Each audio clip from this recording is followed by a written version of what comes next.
长安的宫廷里，春寒料峭，风声透过殿门缝隙呼啸而入。汉高祖刘邦斜依在病榻之上，胸口旧日的剑伤再次发作。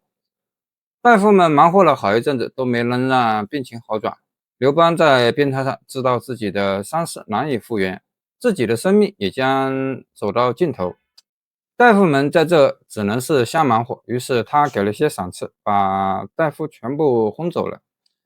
东征西打了这么些年，总算让天下都握在刘家的手里。想到这，刘邦心里就宽慰不少，国家的基础稳定了，律法也修订了，子孙们只需靠着大树乘凉即可。可是刘邦想到还有一些位高权重的大臣和诸侯王，他们都是开国功臣，若是想起兵造反的话，没有征战沙场经验的子孙们根本不是他们的对手。那个时候，汉朝很可能就会落入旁人之手。刘邦不禁开始担忧起来。在楚汉相争之时，刘邦为了笼络到更多有能力的人的帮助，曾封了很多异姓诸侯王。这些诸侯王同刘邦一同征战天下，辅佐刘邦建立了汉朝。可以说，如果没有他们，刘邦绝不会有如今的伟业。但是他们的功绩也正是刘邦最担心的。如果哪一天他们不满足只做一个诸侯王，依靠他们强大的势力和广阔的封地，随时都能让汉朝覆灭。若是联手起来的话，后果更加严重。韩信、彭越和英布不正是活生生的例子吗？他们位高权重，仍然想着造反。其实，在杀死他们3人之后，刘邦就开始封同姓子弟为诸侯王，一步步取代异姓诸侯王的位置，以此来巩固刘家的政权。虽然做了不少防御措施，刘邦还是不放心，他决定和大臣们白马盟誓。白马在古人看来是很神圣的动物，用白马来立誓结盟，代表双方都非常重视誓言，绝不敢有违背之心。刘邦把大臣们召集到一块儿，吩咐下人杀了一匹白马，把马血分给诸位大臣。刘邦端着马血，要大臣们承诺永远辅助刘家子孙，不得有异心，并且强调除了刘家人之外，不能封其他人为王，没有功绩的人也不能封侯。要是谁违背了誓言，天下人人得而诛之。大臣们发誓永远效忠汉朝，永远辅佐刘家子孙。听到他们这么说，刘邦这才放了心。汉高祖的病情一天不如一天，吕后看着很是难过，她期望丈夫康复起来，但也知道这几乎是不可能的事情了。丈夫死了，刘家的事业又该如何操持呢？吕后几次想问，都硬生生压了下来。眼看汉高祖的病情越来越严重，吕后终于鼓足勇气开了头。皇上可曾想过，若是萧何去世了，谁可以接替他继续担任丞相？汉高祖说：曹参取而代之。吕后又问：要是曹参也不在了呢？汉高祖说：可以让王陵担任。王陵虽然智谋比不上曹参，好在他性格耿直，不妨让他和陈平一起管理朝政。陈平各方面都很优秀，就是在关键时候不会灵活处理问题，时时需要别人的提点。周勃应该重用，让他做太尉。别看他不如别人聪明，但他的忠厚老实不是别人比得上的。他凡事都能以大局为重，患得患失之间把握的最好。有了他，汉朝不愁稳定不了。说完这些，刘邦气喘吁吁。吕后还想再问些别的问题，看见刘邦几次喘气都没能说上话，只好闭上嘴。刘邦知道吕后还想问什么，他拼了全身力气，断断续续地说：再以后的事情谁也不知道了。吕后听完，禁不住泪流满面。公元前195年，也就是高祖12年4月25日，汉高祖刘邦驾崩，谥号高皇帝，庙号太祖，葬于长陵。同年，太子刘盈继位，史称汉惠帝，任命萧何为丞相。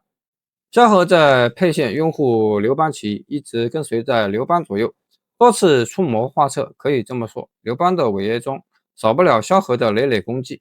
汉朝建立后，萧何在刘邦的约法三章基础上，参考秦朝法律，加了些符合当时社会情况的律法。经他的调整，律法一共分为9部分，称为汉律9章。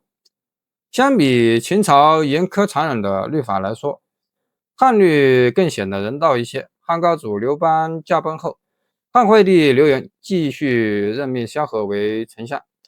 那时候萧何已经垂垂老矣，但仍不间断地操持国家大事。公元前193年，萧何因为常年操劳而病倒在床。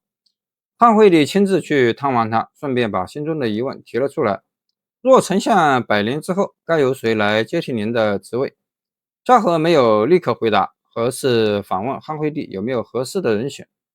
汉惠帝迟疑地问：丞相觉得曹参怎么样？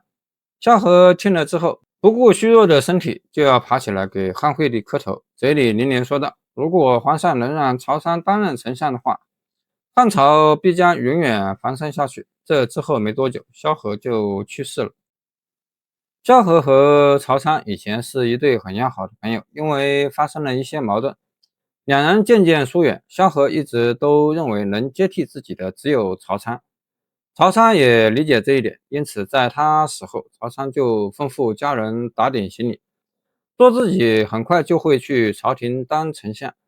几天之后，汉惠帝的使者就来到曹参家中，宣布由他接替丞相一职。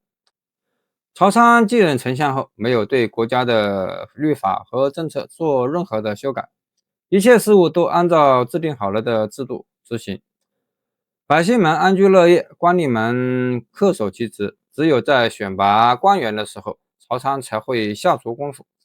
他总是亲自筛选，专挑不善言谈、耿直忠厚的人委以重任。那些油嘴滑舌的人都被他一顿呵斥赶了出去。大臣们看到曹参总是不理国事，既纳闷又不解，他们纷纷登门相告，希望曹参能做出1-2件改革的事情。曹参却对他们的话置若罔闻。每来一位大臣，曹参就拿出干烈醇厚的美酒招待他们，一杯接一杯的喝，不让他们有说话的机会。等大臣们喝醉之后，想说的话自然也就说不出了。丞相府和其他大臣的住处隔得很近，时常能听到隔壁传来喝酒划拳的声音。丞相府的人都很厌恶那些大臣的作为，不过他们敢怒不敢言，因为曹参曾经吩咐过，敢在私下议论官员的，一律严惩。曹参曾不会揪着别人的小错误大做文章，在他的管理下，朝廷中少了很多官员之间的是非。汉惠帝和众多大臣一样，对曹参的不作为产生了疑惑。惠帝以为他看不起自己年轻，不愿扶持自己。曹参的儿子曹竹在朝廷中任中大夫，惠帝便趁他休假回家的时候，嘱咐他问问曹参为什么迟迟没有做出任何行为。曹竹回家后就询问父亲，没想到被父亲拿着竹板打了200下，差点没把他打得起不来。曹参一边打一边骂儿子不好好辅助皇帝，乱嚼舌根。回朝后，曹竹把父亲打他的事情以及父亲说的话都告诉惠帝。惠帝吃惊不已，连忙召曹参前来询问。曹参得知惠帝的疑惑后，先是脱帽跪了下来，然后才开口问惠帝：和先皇比起来，皇上觉得自己更英明一些吗？惠帝惭愧地说：我怎么能和先皇相比，差得远了。曹参又问：那依皇上来看，微臣的能力能比得上萧何丞相吗？惠帝笑着说：你比他差一点。曹参这才严肃地说：没错，先皇比皇上要英明，萧丞相也比微臣有能力。他们在开朝初期制定了一系列法律和政策，足以保证百姓和社会的生产生活。既然他们做得面面俱到，我们还能做出比他们更了不起的举措吗？先皇打下了江山，把国家的根基稳固了。眼下我们要做的就是守住这片江山，而不是想着怎么规划它。因为前人已经帮我们规划好了，我们只要照着他们指定的政策来实施就可以了。否则社会会陷入混乱之中。这样一来，皇上还会觉得微臣做错了吗？汉惠帝恍然大悟，不由得对曹参大加称赞。后人就用萧规曹随来形容按照前人的经验做事。曹参担任3年的丞相，他按照萧何制定的法规管理国家，百姓个个拍手称赞。西汉的政治经济得到了极大的发展，百姓的生活水平也日益提高。